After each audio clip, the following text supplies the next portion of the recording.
So you now land in UFC, and the dimensions are going to start to change now because UFC is real grown-up stuff now with Dana's opportunities, right? Yeah.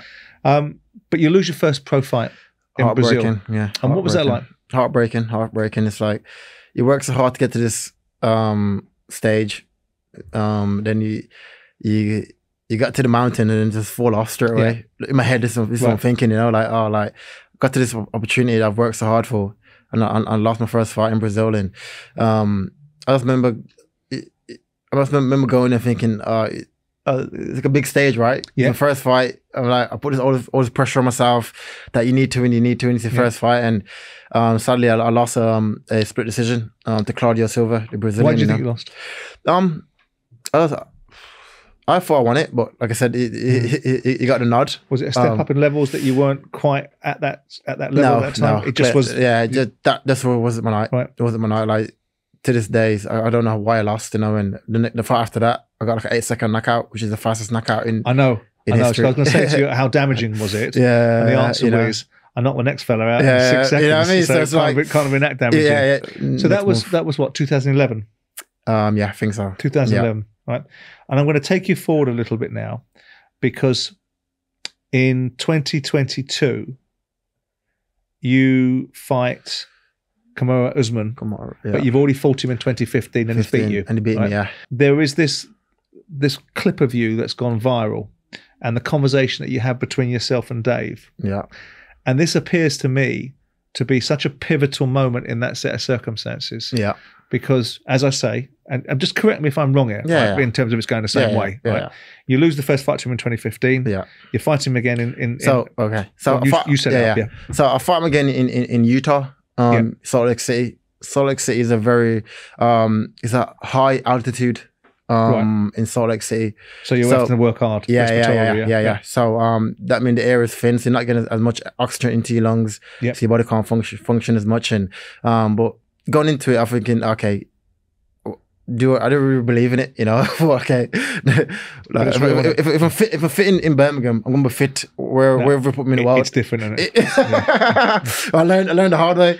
So, anyways, I did camp in Birmingham. I went out there about 10 days early just to try acclimatise to it. But from doing studies after the fight, that you need to be there for like at least 6 months to like for your body to adjust. But Kamaru Usman trains in Colorado, which is 7,000 above sea level. Yep. Salt Lake is 4,000, so his body is completely used to the altitude. In Birmingham, there's like 100. There's nothing there. It's flat, Birmingham. So yeah, I went there. Anyways, I won the first round.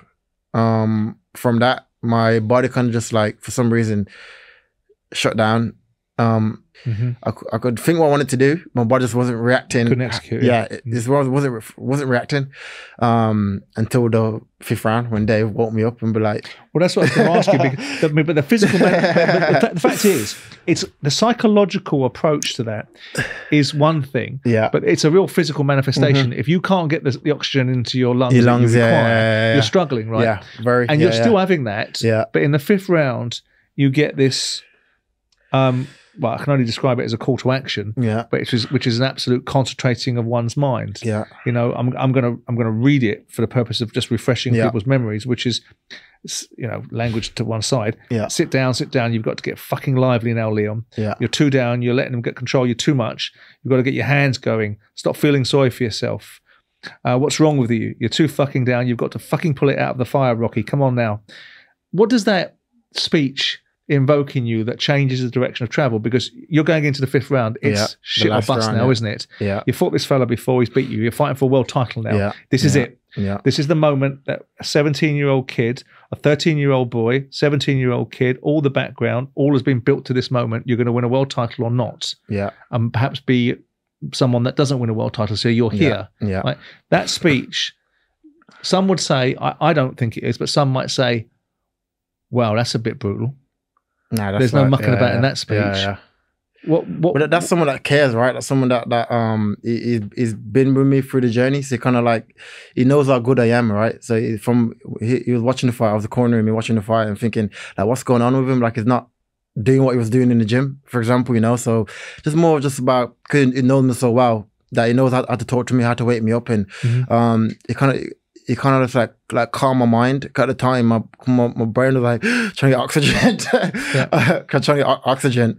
My mind was racing ahead of me, you know. So I think that speech was like brought me back into the moment and be like, okay, just calm down. Like you felt. But it's a remarkable transformation, isn't it? You've gone out and knocked the fellow out. Cold. In the next round, cold. Yeah, cold. Yeah. I'm going to just get the emphasis on there, cold. Yeah, cold. Yeah. But yeah, I feel like that speech definitely helped. It definitely woke me up. It definitely refocused me. Going into the 5th round, knowing that I needed to go out there to get the finish. I was down on scorecards. I needed to finish him, and that's what I did. But take me to the stall. I want to go to the stall with you.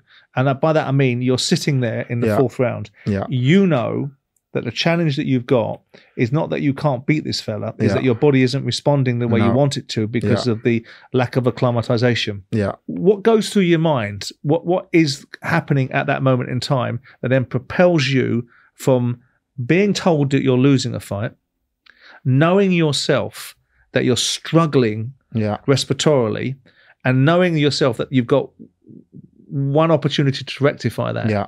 Are you feeling beaten up at that time? Are you damaged? No, not physically. I'm not damaged. It's more frustration with myself. Right. Thinking, you work so hard to get this opportunity.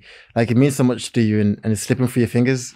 You know, and that's what was challenging in my brain going on. You know, and so when Dave like you said, like sit down, like wait, what are you doing? Like what's going on? You know, and that kind of like for some reason kind of just like brought me back into reality. Like we're here now and just like.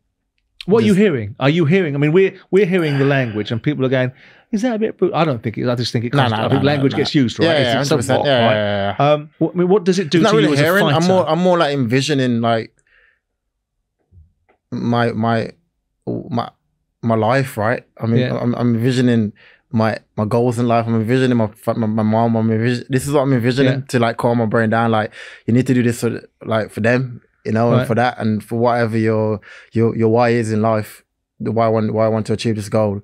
That's what I'm envisioning, you know. And also when Dave shouting at me, and just telling me like what like calm down, like just you need to go out there and finish him. In my brain, I was okay, just slow your mind down, just relax yourself, and go out there and get the job done, you know. And I was able to do that. Do you feel like a world champion?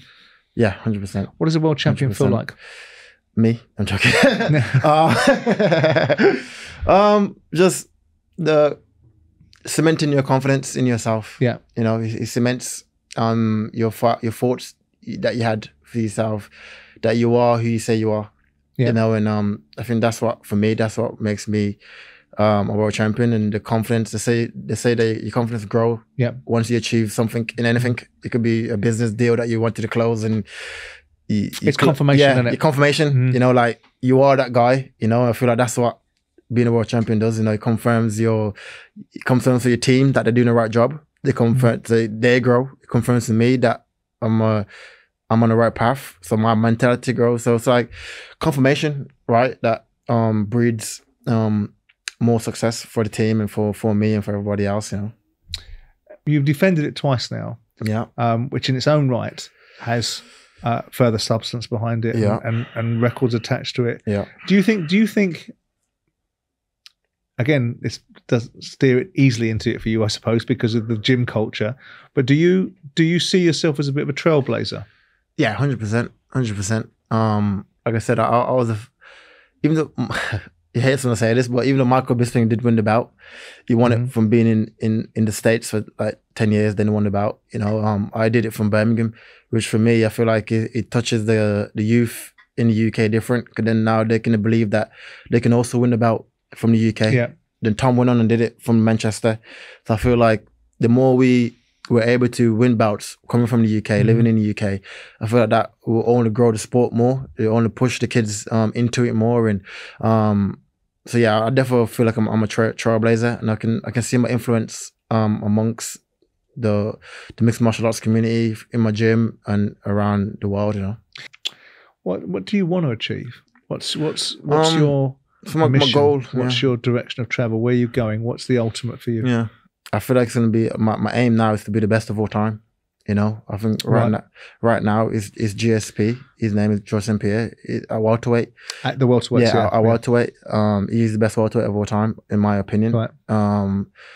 So I'd like to beat all his record right now. I think he's on like his record is 16 wins in a row and like whatever title. Because you want to run a 13. Yeah, yeah, 13. You know, so it's not going to be 13 unlucky, is it? No. Never. No, I don't think so. No. Can't say that. No, sorry, mate. Yeah. So I just want to achieve all these little numbers I got to hit, and then once I achieve all my goals, then be the best of all time, retire and walk off to the sunset. Yeah.